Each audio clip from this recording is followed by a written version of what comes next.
பிப்ரவரி 14 தியேட்டரில் ரிலீஸ் ஆன தெலுங்கு படம் தான் couple friendly. Ashwin Chandrasekhar direct பண்ண இந்த படம் இப்போது அமேசான் பிரைம் ஓடிடியில் தமிழ்லேயே கிடைக்குது. இந்த படம் எப்படி இருக்குன்னு பார்த்தலாம் வாங்க. இன்டீரியர் டிசைனிங் முடிச்சுட்டு வேலை இல்லாமல் வெட்டியாக சுற்றிட்டு இருக்காரு படத்தோட ஹீரோ சிவா. அம்மா அப்பா அண்ணன் அண்ணி அப்படின்னு இருக்கிற குடும்பத்தில் இவர் மட்டும்தான் வேலைக்கு போகாமல் சும்மா இருக்காரு.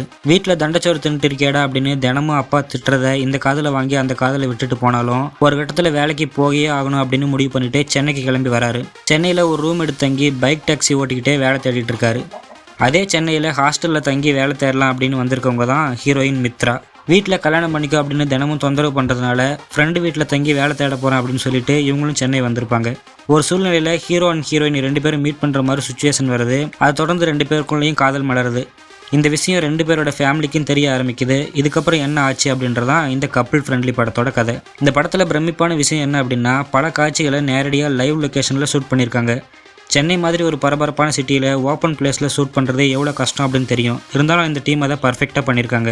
டெக்னிக்கல் டீமோட ஹார்ட் ஒர்க்கு ஸ்க்ரீனில் நல்லாவே தெரியுது. அடுத்ததாக நான் லீனியர் ஸ்க்ரீன் பிளே பண்ணியிருக்கிறதுனால 2 மணி நேரம் ஓடுற இந்த படத்தை சலிப்பு தட்டாமல் நம்மளால் பார்க்க முடியுது. ஹீரோ அண்ட் ஹீரோயின் 2 பேருமே அதிகம் பரிச்சயம் இல்லாத முகம். இதுக்கு முன்னாடி இவங்கள வேறு எந்த படத்துலையும் நான் பார்த்ததில்ல. இருந்தாலும் பார்க்க ஆரம்பித்த கொஞ்ச நேரத்திலேயே நமக்கு இவங்களோட முகம் பழகிறது. அவங்களோட கெமிஸ்ட்ரியும் சூப்பராக ஒர்க் அவுட் ஆகிருக்கு.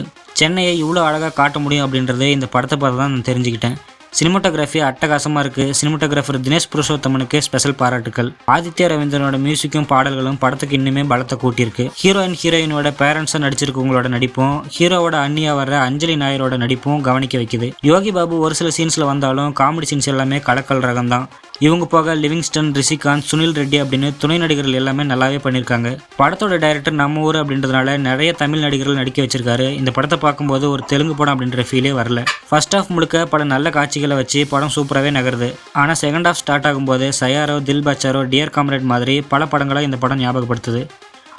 அது மட்டும் இல்லாமல் அடுத்து என்ன நடக்க போகுது அப்படின்றத நம்ம முன்னாடியே கெஸ் பண்ணிடுறதுனால இந்த ப்ரிடிக்டபிளான ஃப்ளோ கிளைமேக்ஸோட சுவாரஸ்யத்தை குறைச்சிருது.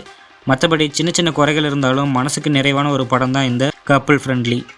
தமிழ் டப்பிங்கில் இந்த படம் இப்போது அமேசான் பிரைம் ஓடிடியில் அவைலபிளாக இருக்குது. டைம் இருந்தால் கண்டிப்பாக பாருங்கள்.